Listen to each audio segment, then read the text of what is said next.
What kind of chilling thriller could justify a director editing 4 different endings? An open-ended narrative, fueling widespread audience debate. Is an evil presence real, or is it all in his mind? Today we revisit this suspense masterpiece. Mike was a once successful horror novelist. Seeking writing inspiration, he'd stay at hotels rumored to be haunted. But these were just marketing gimmicks to attract tourists. Until one day, Mike received an anonymous postcard. It's back warning, never enter room 1408. This caught Mike's attention. The card showed New York's famed Dolphin Hotel. Mike immediately called to book room 1408. But was unexpectedly told that room isn't available. Before the call abruptly ended. Through his friend's research, Mike learned hotels can't legally refuse vacant rooms to customers, as this violates local laws. Driven by curiosity, Mike still went to the hotel. But when he requested room 1408, the manager personally intervened, warning Mike against 1408, adding, they'd upgrade him to an identical suite for free, plus provide fine wine. Yet this only heightened Mike's determination. He felt the manager exaggerated dangers. As a skeptic, he dismissed supernatural claims. The manager insisted he was saving him to avoid dealing with the mess. Room 1408 had caused 56 deaths, far exceeding public rumors. Yet even 1 hour inside, the manager even produced this room's file, hoping he would seriously consider the consequences. But Mike insisted on verifying the rumors personally. He considered himself not someone who scares easily. Faced with such determination, the manager was powerless, and had to retrieve that long-sealed key. Before entering the room, the manager still tried to persuade him. "Can only go this far with you? Unless it's monthly cleaning, I won't go near room 1408. When he carefully entered the room, the instant he turned on the light, what appeared was just an ordinary guest room. Mike couldn't help remarking, "What's so scary about this?" Next, Mike immediately took his recorder and began searching every corner of the room, finding nothing unusual. Bible lay in the drawer. Apparently nothing out of the ordinary. 3 entirely mismatched strange paintings hung on the wall. When Mike went to the window to look out, the radio inside eerily started playing. Mike's first thought was someone hid in the room. But the wardrobe and bathroom, even these concealed spots held nothing.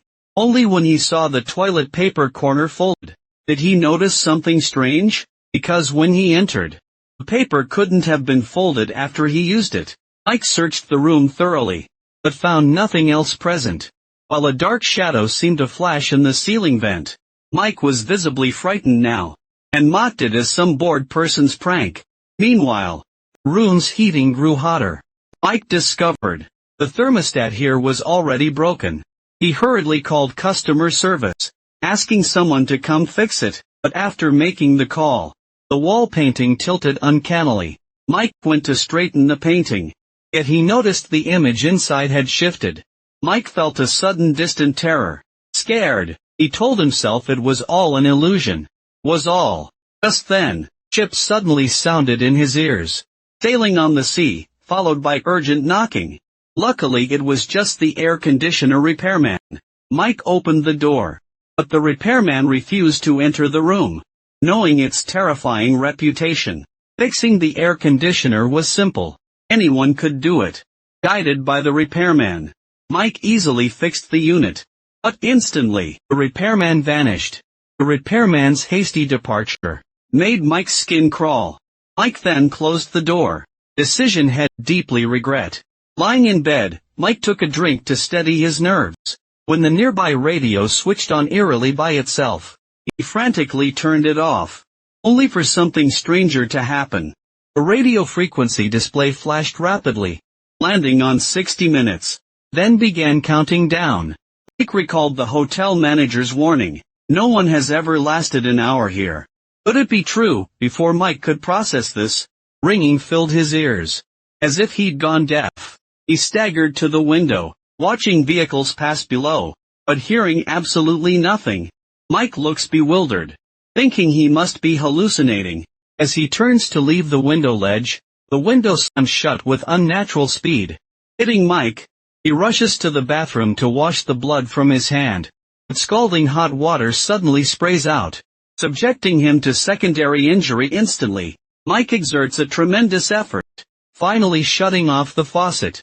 But as he enters the guest room to bandage his wound, the radio crackles to life strangely again. Furious, Mike unplugs the radio. Yet its display remains on, terrifying Mike utterly. Immediately, the phone starts ringing. Mike quickly answers the call. The voice on the line states, he placed a food order, requiring confirmation, but Mike ordered nothing. He informs them he wants to check out, but the agent responds like a robot, ignoring him completely. Mike now knows something is terribly wrong. He gathers his belongings, preparing to flee, rushing to the door, only to find it firmly locked. Grabbing the key from the table, he tries to unlock it, but with a slight twist, the key snaps off. Then the lock consumes the broken key. He grabs his tools, aiming to pry out the lock core. After freeing the lock mechanism, as he reaches to open the door, the handle comes off uselessly in his hand. Panic pounding proves futile for Mike. Looking through the peephole, he sees another eye staring back. He could only come to the window, crying for help outside. But people below seemed completely deaf to his shouts. Just as Mike was losing hope, a figure appeared in the building opposite. Mike shouted for him to call the police, but when the man opposite stood up, something even stranger happened. Mike realized the man was mirroring his every move. The man moved exactly like Mike's own reflection in a mirror. Mike grabbed a lamp, shining it at the face, only to discover the man was himself. But right then, behind the opposite man with a hammer appeared, approaching Mike, who turned around and found the same man behind him attacking, ducking desperately. Mike was backed into a corner. Then the man vanished instantly. Mike was utterly confused now, desperate to escape. He took the lamp to the window, planning to throw it down, to attract pedestrians' attention. But shockingly, mid-fall the lamp vanished mid-air, leaving Mike stunned. Right then, noise came from the room. The lamp had reappeared inside. 19300:05:6000:05:27 Mike took a recorder, telling himself it was all hallucinations. He suspected the manager drugged his drink, but the TV suddenly flickered to life, showing his family memories. A projected figure appeared in the room, jumping from the window. Then a woman appeared in the living room, doing the exact same thing. These are all real incidents reported in the news. While cries of another child echo from the living room wall, Mike rushes to this wall, calling for help across it. But sharp screams reverberate in Mike's ears. In pain he collapses, then grabs a stool, smashing it against the wall. Only then does silence return. But now, White emerges in the bathroom. Mike hurries to investigate. He sees his own father appearing there, one bizarre phenomenon after another. Could these all be hallucinations? Meanwhile, cracks form on the wall hit by the stool, oozing red liquid. How to escape? Getting out is top priority. Mike suddenly thinks of a plan. If he moves along the eaves outside the window to the next room, reaching its windowsill, he can escape this room. He risks stepping outside, but after walking some time, he realizes his room is the only one in the entire building, with a window. Helpless, Mike turns back. Yet upon returning to his room, he discovers the wall map only shows his own room. Peering through the door's peephole, reveals a solid wall outside. He is stuck here. More terrifying still, the air conditioner plunges temperatures rapidly. Clearly, his phone has no signal. He tries connecting to the hotel Wi-Fi via laptop, and surprisingly it works. Mike tells his wife to call the police immediately, but she doesn't believe him, thinking it's a prank. Before he can explain, at this moment, the signal blinked. Suddenly the sprinklers activated.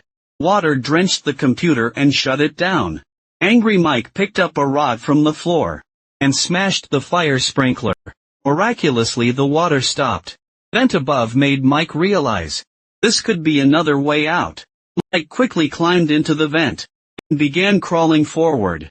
But before going far, corpse suddenly blocked his path, obstructing the way. As Mike tried to step over it, the corpse turned into a zombie, chasing him frantically.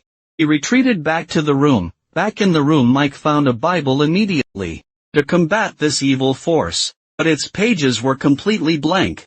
While Mike was at a loss, the fax machine in the room rang. Mike rushed to check.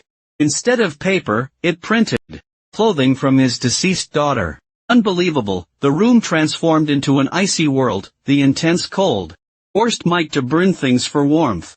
Then suddenly, his wife's voice came through the laptop. Mike urgently asked if she'd called police.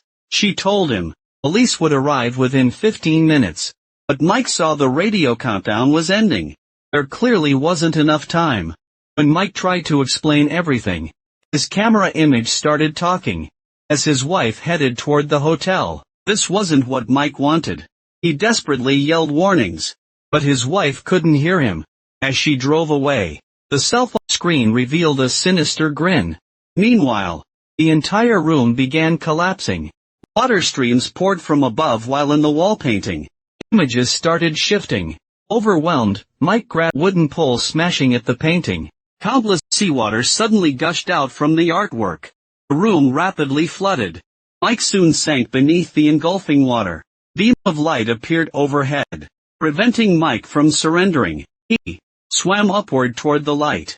Tidal waves struck. Mike abruptly washed ashore. Upon waking, he found himself on a beach.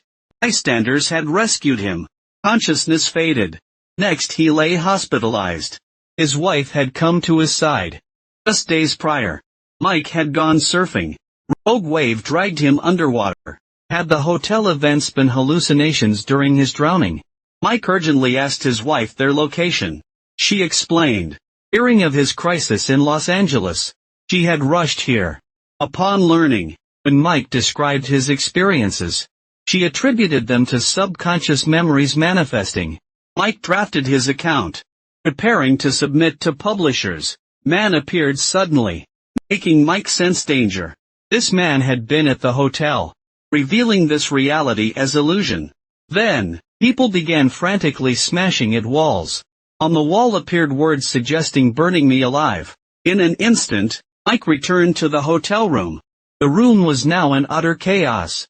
Only the door before him showed no signs of burning. When Mike opened the door, inside was endless darkness. Then behind him, sound suddenly echoed. His daughter's voice. Mike finally broke down. He struggled to believe he saw his daughter again. But instantly, his hope shattered. As the radio played once more, his daughter turned to ashes. Mike lost all reason. He began venting his emotions. He lifted the table and hurled it at the wall. The table shattered.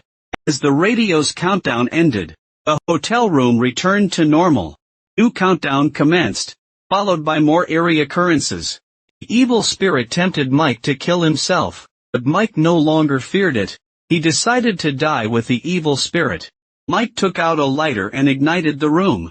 The hotel's fire alarm sounded. Others evacuated the building. While Mike's wife rushed to the hotel, the triggered sprinkler system attempted to douse the flames. As Mike uttered his final words, "We came for this story, we must stay calm," he smashed the window with the ashtray.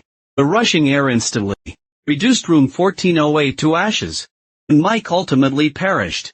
At the funeral, hotel manager approached Mike's wife. He wished to give her Mike's belongings, but his wife refused, not wanting to relive the pain. The manager curiously pressed play on the recorder. Upon hearing the contents, he discovered it held Mike's conversation with his daughter.